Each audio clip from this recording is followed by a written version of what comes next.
Assalamualaikum warahmatullahi wabarakatuh. Alhamdulillah wassalatu wassalamu ala Rasulillah Sayyidina Muhammadin wa ala alihi wa sahbihi wa mawalah. Amma ba'd. Para jamaah, calon-calon Duyufur Rahman, tamu-tamu Allah yang mulia, alhamdulillah hingga pagi ini kita bisa bersama-sama dalam keadaan sehat walafiat melanjutkan musyawarah kita mengenai manasik haji yang mudah-mudahan menjadi sebab daripada haji kita menjadi haji mabrur. Amin. Marilah sekarang kita buka halaman 3. Kita mempelajari yaitu yang ditulis dengan tulisan merah, yaitu mempelajari mazhab-mazhab manasik di luar Imam Syafi'i. Penjelasan. 1. Mazhab 4 bersepakat ada 3 cara yang diperbolehkan dalam melakukan ihram haji.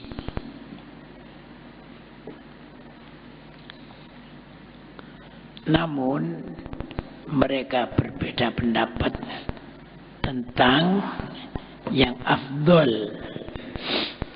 Imam Syafi'i dan Imam Malik, yang afdol adalah haji ifrad. Imam Ahmad, yang afdol adalah haji tamattu. Sedang Imam Abu Hanifah, yang afdol adalah haji qiran. Akan tetapi beliau mewajibkan orang yang haji qiran tawaf 2 kali dan bersa'i 2 kali, dan bila melanggar larangan ihram wajib membayar 2 fidyah dam. Ini diambil dari kitab Qatfus Thimar fi Ahkamil Haji wal I'timar, karangan Abdurrahman Mahmud Madhoya Al-Alwani Al-Juhani, halaman 19. 2. Boleh orang bertaklid dalam suatu masalah kepada seorang imam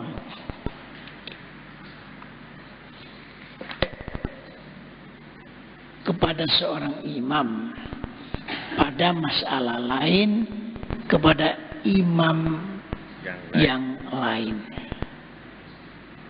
Contoh, masalah sholat ikut mazhab Syafi'i dan mengenai zakat ikut mazhab Hanafi.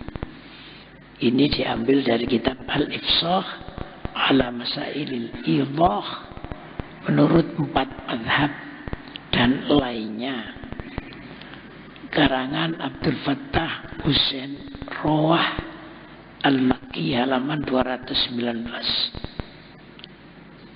Tawaf dan sa'i adalah 2 masalah yang berbeda.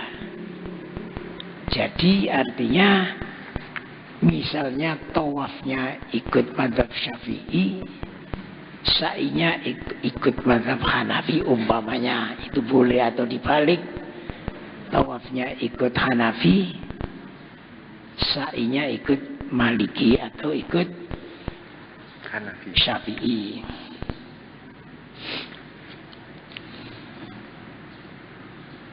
Halaman 5. Menurut Imam Nawawi, bolehlah ahli waris seorang mayit menghajikannya atau menyuruh orang lain menghajikannya haji sunnah, sekalipun mayit tadi tidak mewasiatkannya. Ini adalah kemurahan yang besar bagi orang yang hendak menghajikan atau mengumrahkan keluarganya yang telah mati berulang kali tanpa izin atau tanpa wasiatnya. Diambil ini dari Risalah Al-Hajj Al-Mabrur Wasa'il Mashkur, karangan Al-Habib Muhammad bin Abdullah Al-Haddar, halaman 51. Perlu saya sampaikan, kemarin itu ada pertanyaan, bagaimana kalau orang yang belum pernah haji mati atau belum pernah umroh mati, lantas dihajikan oleh orang lain atau dihajikan oleh saudaranya. Baik oleh saudaranya itu dilakukan sendiri karena saudaranya sudah pernah haji dan pernah umroh, atau saudaranya menyuruh orang lain untuk menghajikan atau mengumrohkan, ya. Pertanyaannya, bolehkah itu berulang kali? Gitu. Bolehkah itu berulang kali?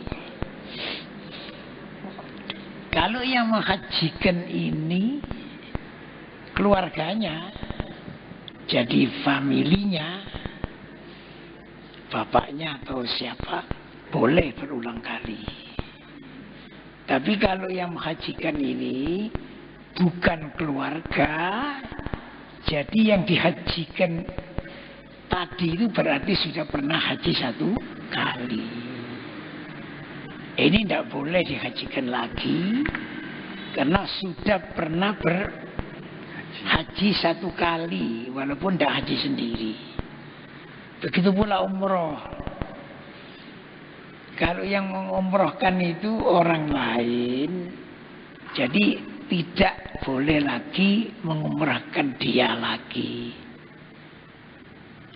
Contoh, Ahmad sama Hamid, orang lain. Si Ahmad sudah mati, belum pernah umroh. Hamid sudah pernah umroh, umroh wajib. Lalu Hamid mengumrohkan Ahmad satu kali. Berarti Ahmad ini sudah pernah umroh satu kali, umroh wajib. Nah, kemudian diumrohkan lagi, tidak boleh, karena sudah pernah umroh, dan ini bukan familinya.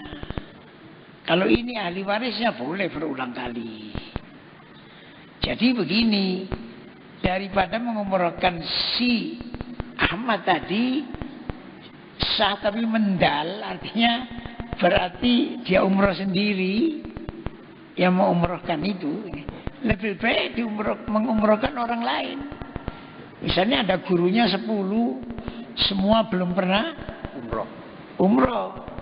Ya, satu kali umroh untuk guru Ahmad, 2 guru Hamid, 3 guru Mahmud, dan sebagainya seterusnya. Lebih baik begitu.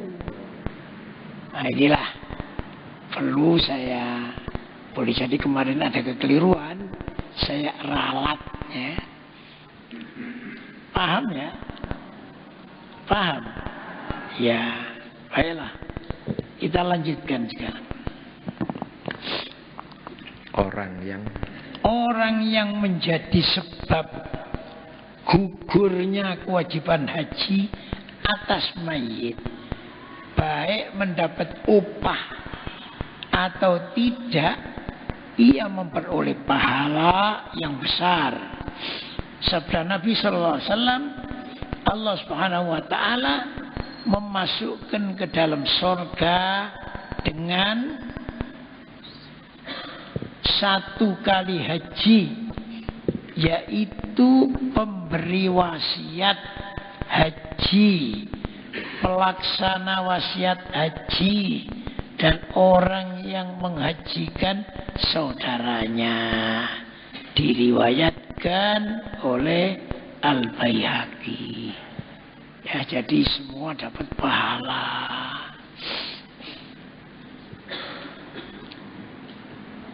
Jika dia menghajikan salah seorang ayah ibu ke atas, ia termasuk abror, orang-orang yang baik.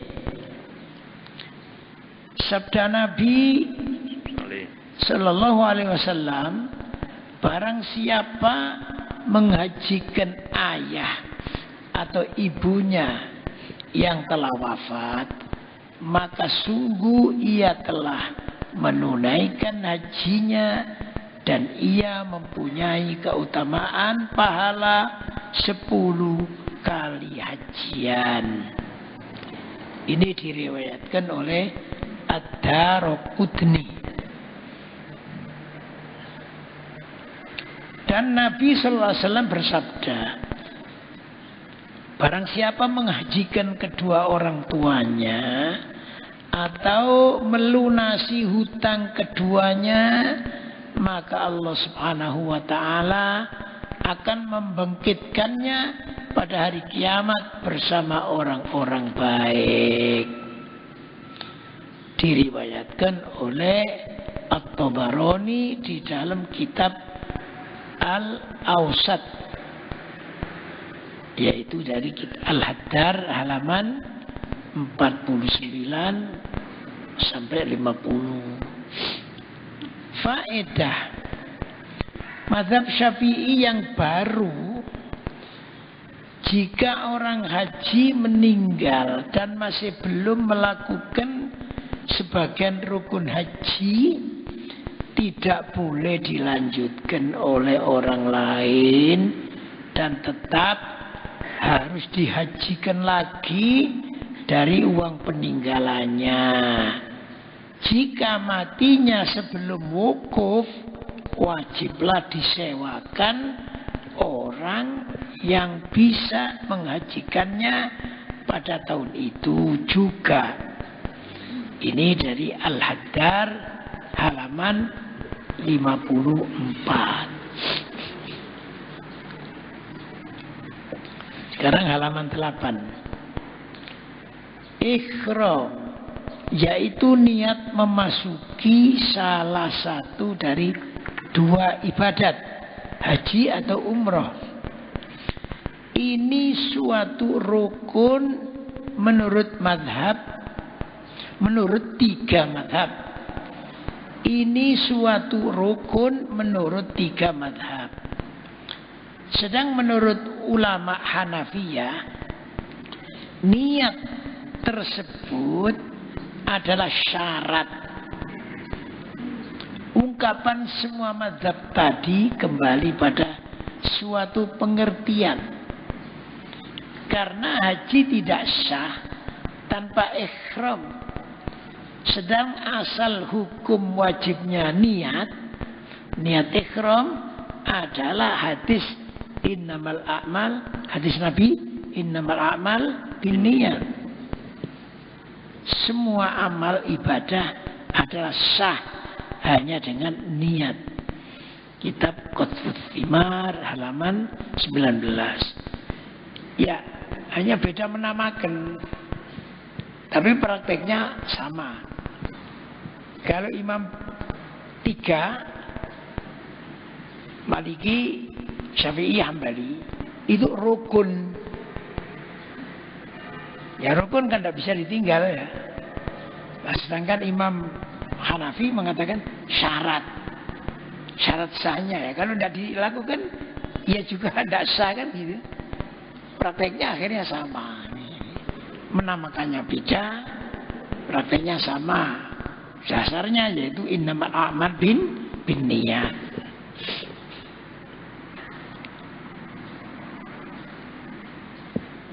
Rukun haji menurut ulama Hanafiyah ada 2. Ingat ya, kalau Imam Syafi'i kan ada 6 ya. Masih ingat? Ya, ini Imam Hanafi 2. 1 wukuf di Arafah sebentar sejak tergelincirnya matahari ke-9. Matahari hari ke-9 Dzulhijjah sampai dengan terbitnya fajar hari raya Adha. Dengan syarat tidak bersetubuh sebelumnya dalam keadaan ihram. 2. Sebagian besar putaran tawaf ifadah dengan syarat-syaratnya yang 4 menurut mereka. Sebagian besar itu tawaf itu kan 7 kali ya. Sebagian besar itu berapa? 4. Ya, 7. Sebagian besar berapa? 4. Karena sebagian kecil 3. Ya. Ini menurut Imam Hanafi.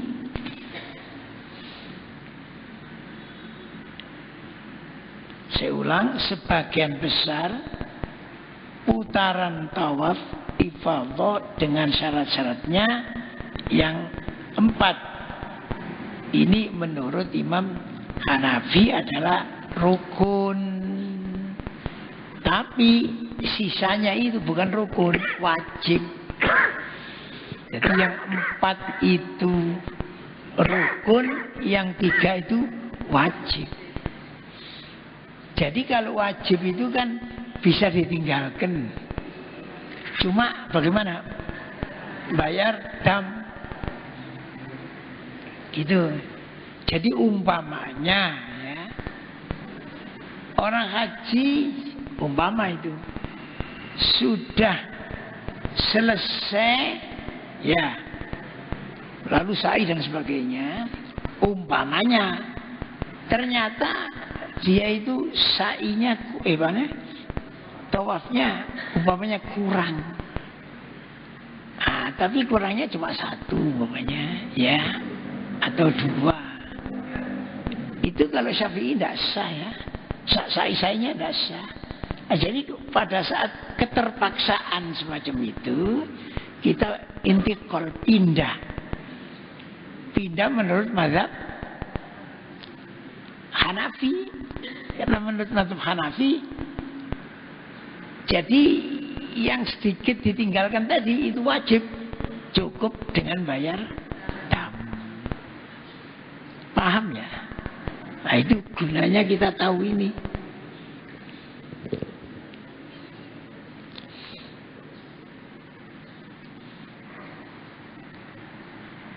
Sekarang rukun-rukun haji menurut ulama Malikiyah yang diijma'i ada 4. 1 ihram, 2 sa'i antara Safa dan Marwah, 3 wukuf di Arafah pada malam Idul Adha, 4 tawaf ifadah. Ini menurut Imam Malik ya, atau ulama Malikiyah. Sekarang rukun-rukun haji menurut ulama Hambali ada 4. 1 ihram, 2 wukuf di Arafah, 3 tawaf ifadah, 4 sa'i. Ini dari kitab Qutbus Thimar halaman 14 sampai 19, 18 sampai 19. Nah, telah datang suatu hadis halaman 10 bahwa 7 kali melakukan tawaf menyamai pahala 1 kali umroh. 3 kali umroh menyamai pahala 1 kali haji. Ya, saya pergi dulu. Tawaf itu, tawaf sunat. Jadi sampai tawaf sunat 7 kali. Sama dengan kita umroh 1 kali. Kalau kita umroh 3 kali, sama dengan haji 1 kali. Jadi manfaatkan benar-benarlah selama kita di sana itu. Ya. Jadi daripada nganggur ya umroh, tawaf berulang kali. Kalau bisa juga umroh berulang kali. Amal baik di Mekah menyamai 100.000 kali amal baik. Ya. Berkorban di Mekah menyamai 100.000 kali berkorban. Dan setiap amal soleh seperti itu memperoleh 100.000 kali pahala. Dan segolongan ulama mengatakan bahwa amal buruk di Mekah sama dengan 100.000 kali amal buruk. Oleh karena itu, orang disunnatkan segera keluar dari Mekah dan Madinah bagi yang mengkhawatirkan dirinya banyak berdosa, seperti melihat yang haram, berbohong, dan menggunjing. Lantas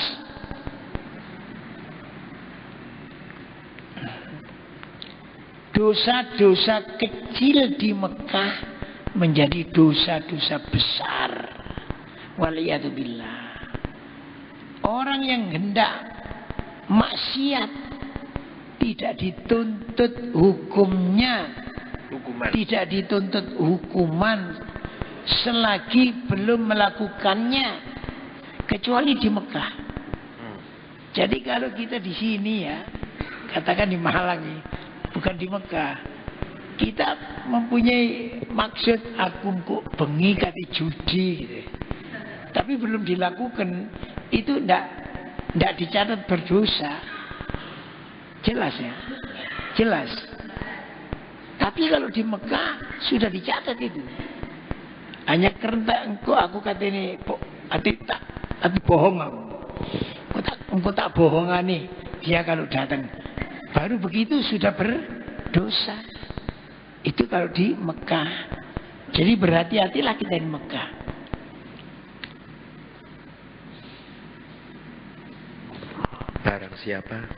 Barang siapa hendak bermaksiat di Mekah, maka ia dibuat oleh Allah mencicipi siksa yang pedih. Waliyadzubillah. Ada yang mengatakan memaki pelayan di tanah haram adalah ilhad. Ilhad itu kufur atau berpaling dari agama. Dan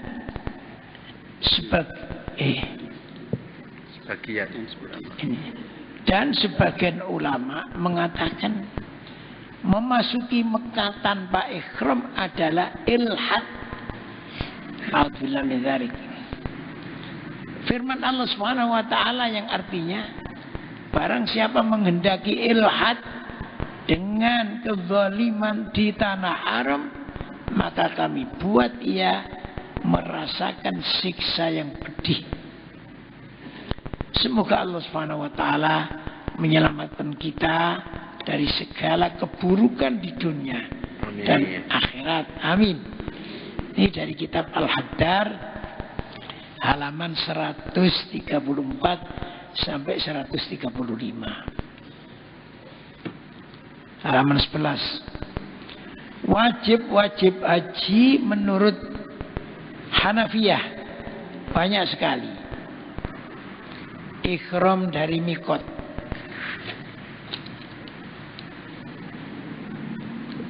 memanjangkan waktu wukuf di Arafah sampai matahari terbenam, itu wajib ya.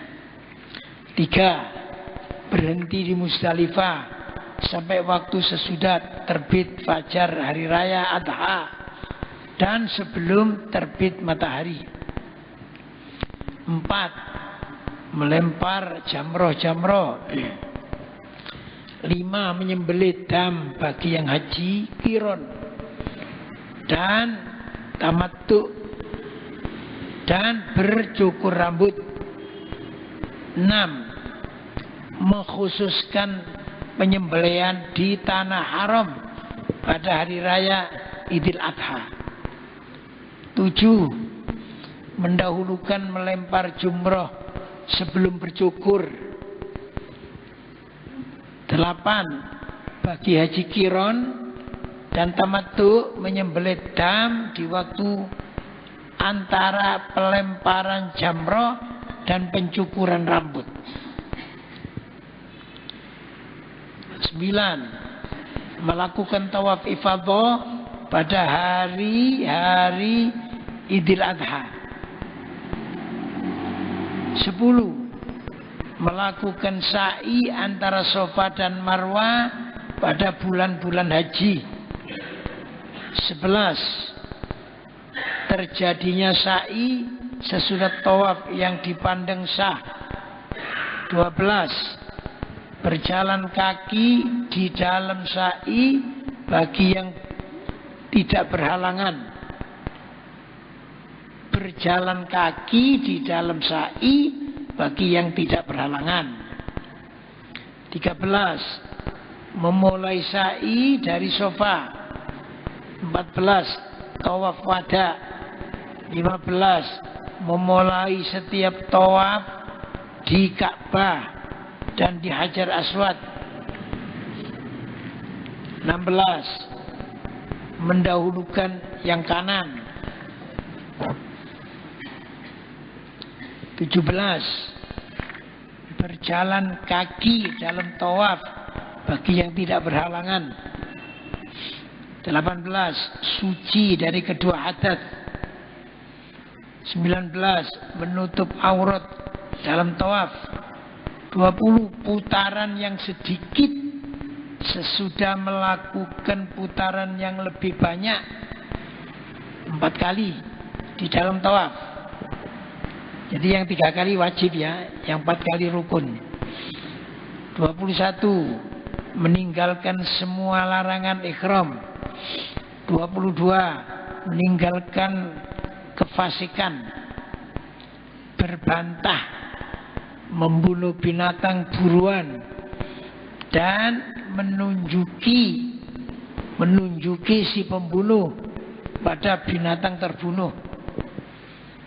Jadi bukan membunuh, iku paten no, gitu. Iku lho sing ati kon pateni. Menunjukkan saja itu juga sudah kena dam.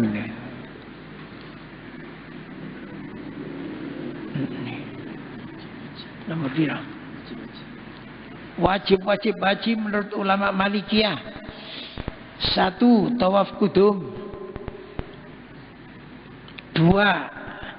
Menyambung tawaf dengan sa'i. 3. Berjalan kaki di dalam tawaf dan sa'i bagi yang tidak berhalangan. 4. 2 rakaat sesudah tawaf wajib. 5. Turun di Musdalifah sesudah wukuf dan cukup sepanjang menurunkan muatan dari kendaraan. 6. Bermalam di Mina pada malam-malam tasyrik. 7. Ikhram dari mikot.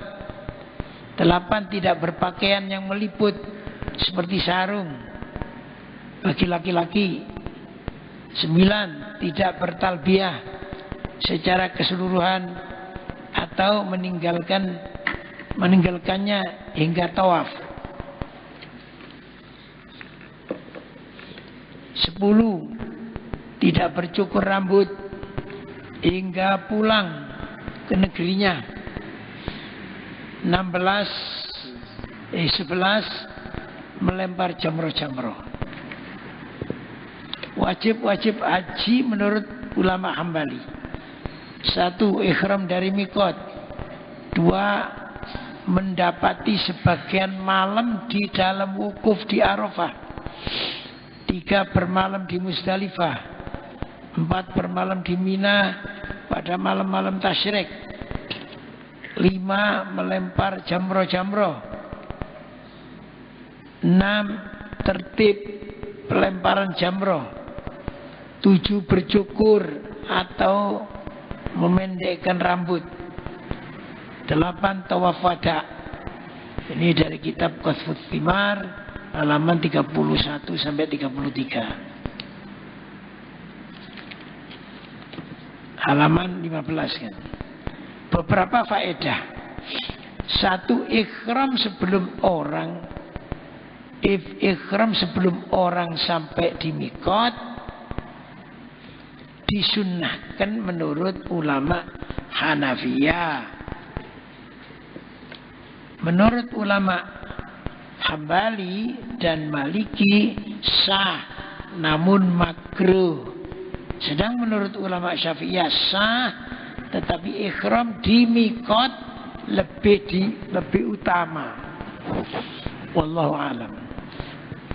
Ini Qasfus Thimar halaman 23. 2. Orang haji memasuki Mekah tanpa ikhram adalah bermaksiat menurut pendapat yang mewajibkan ikhram, namun tidak wajib mengqadha hajinya menurut jumhur atau mayoritas ulama.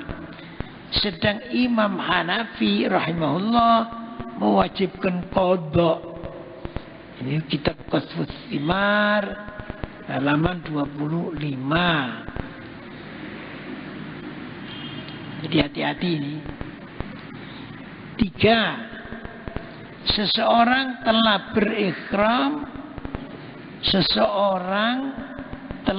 berikhram nusuk tertentu. Nusuk itu haji atau umroh ya. Jadi berikhram haji atau berikhram umroh gampangnya.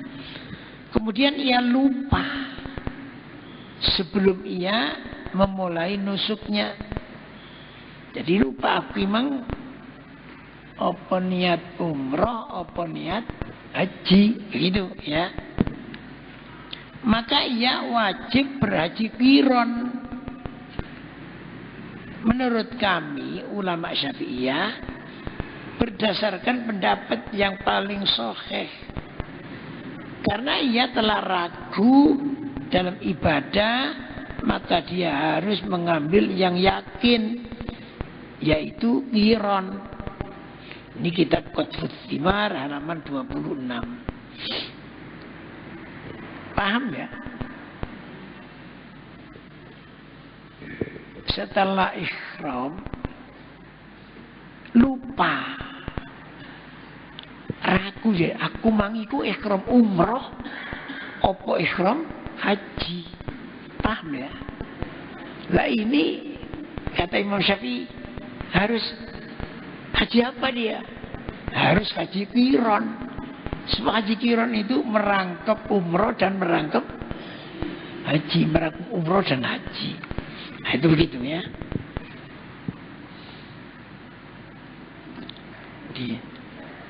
4. Memasuki Mekah tanpa ikhram bagi seseorang yang hajatnya tidak berulang kali tidak boleh menurut Imam Hambali rahimahullah. Menurut Imam Malik dan Imam Abu Hanifah rahimahullah, kalau rumahnya di mikot atau lebih dekat ke Mekah boleh.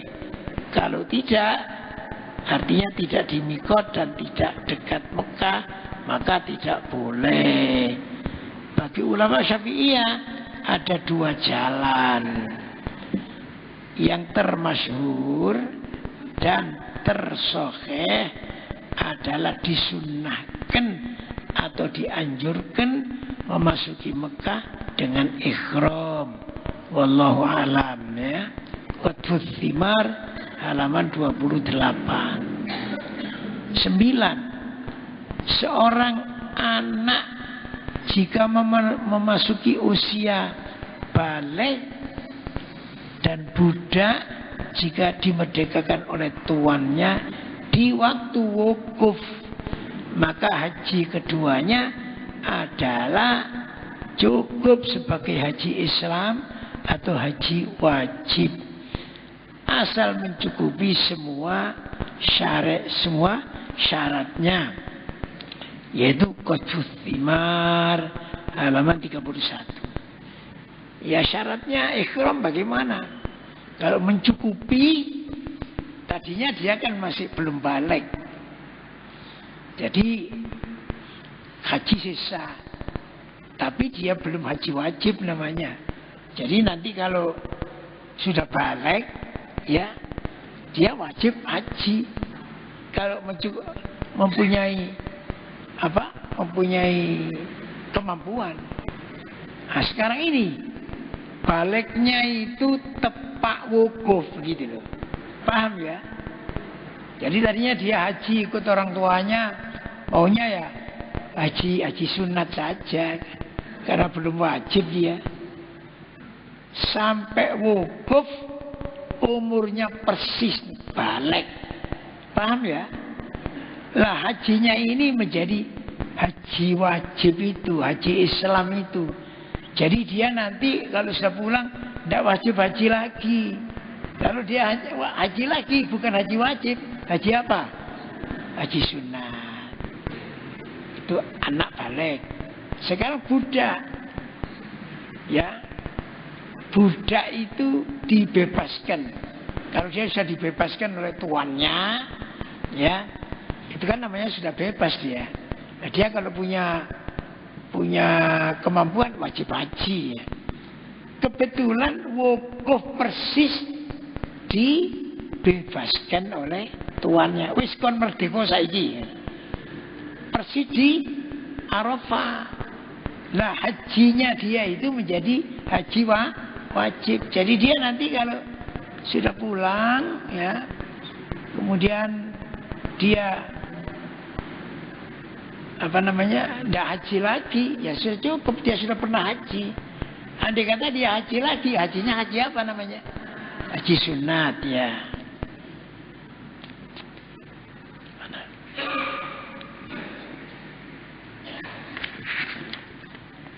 Masalah barang siapa berniat mukim atau tinggal di Mekah 4 hari lebih sebelum ihram haji maksudnya, sebelum ihram, kemudian setelah ihram ia keluar menuju Arafah.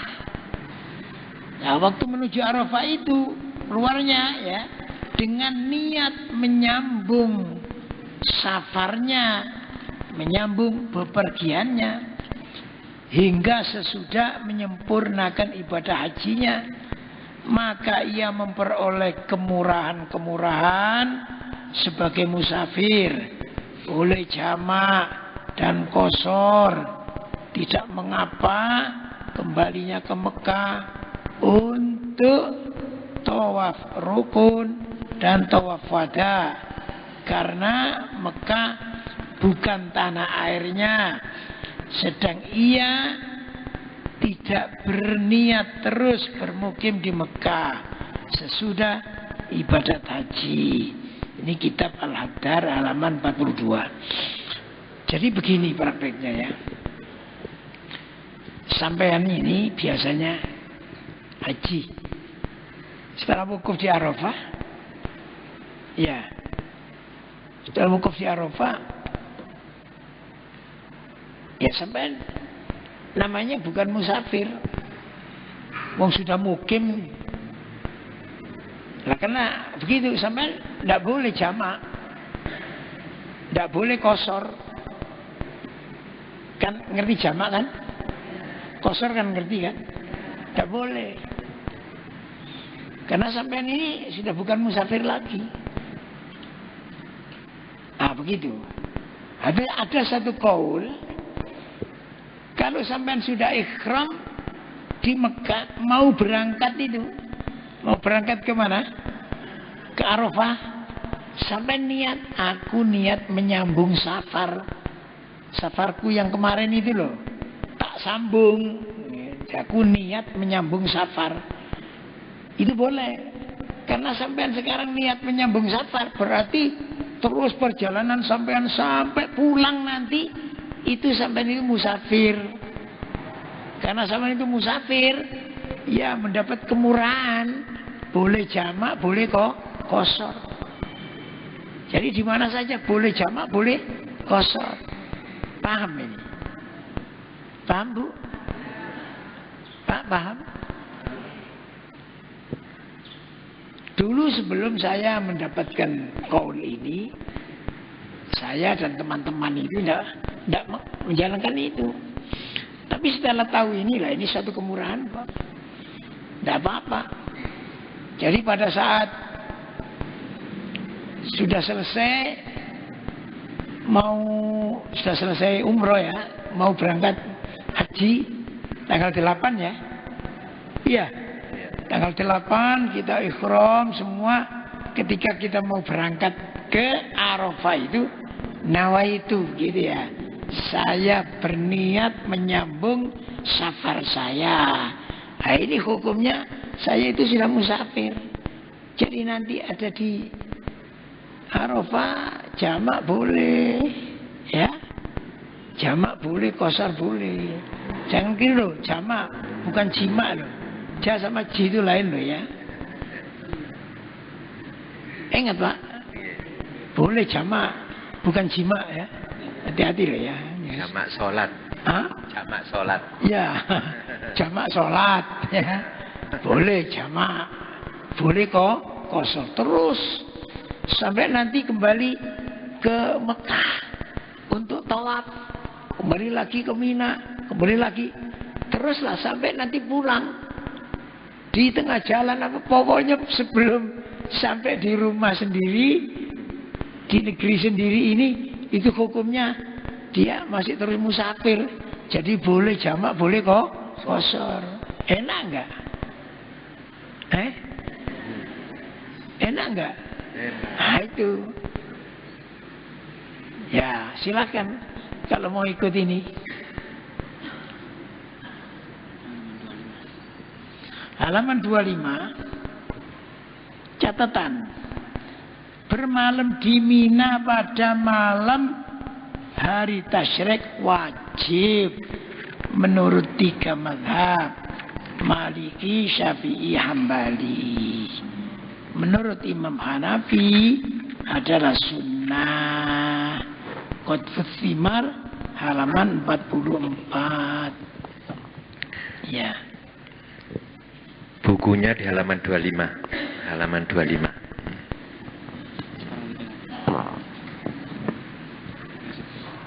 Sekarang bukunya halaman 31 ya.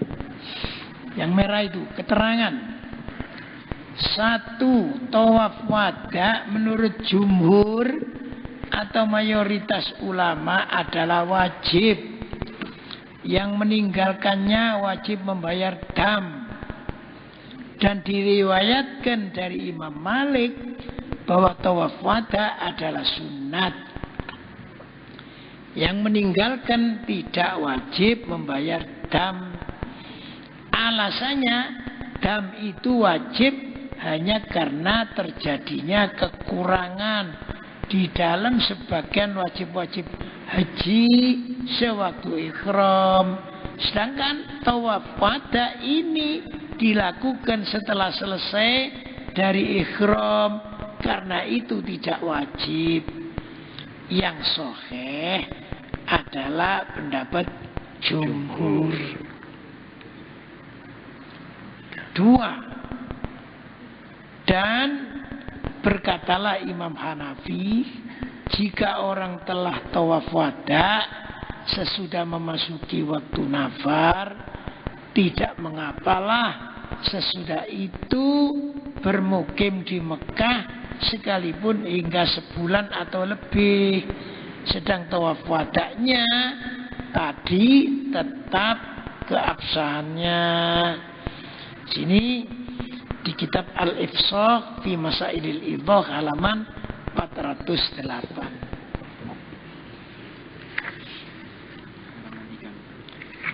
Kitabnya halaman 34. Peringatan penting. Apabila orang yang berihram melakukan sesuatu dari larangan ihram, maka ia wajib membayar dam selain jima. Ini merusak haji. Bila jima itu sebelum wukuf di Arafah, rusak hajinya dan wajib bayar dam seekor unta. Jika jima sesudah wukuf, tidak rusak hajinya dan ia harus membayar dam berat, yaitu unta atau lembu. Dan jika rusak hajinya, ia wajib mengulanginya pada tahun berikutnya. Begitu pula umroh menjadi rusak karena jima. Perhatikanlah masalah besar ini. Semoga Allah SWT memeliharamu. Fiqh al-Ibadah oleh Muhammad Ali As-Sabuni halaman 85.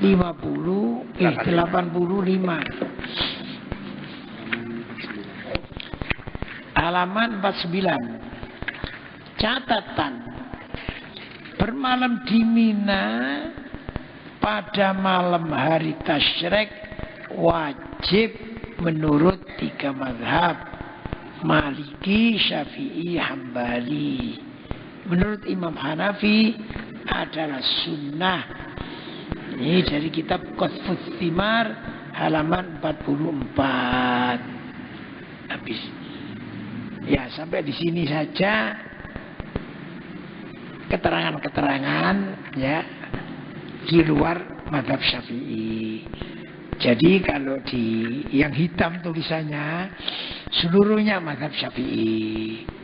Adapun yang merah itu di luar mazhab Syafi'i, ya.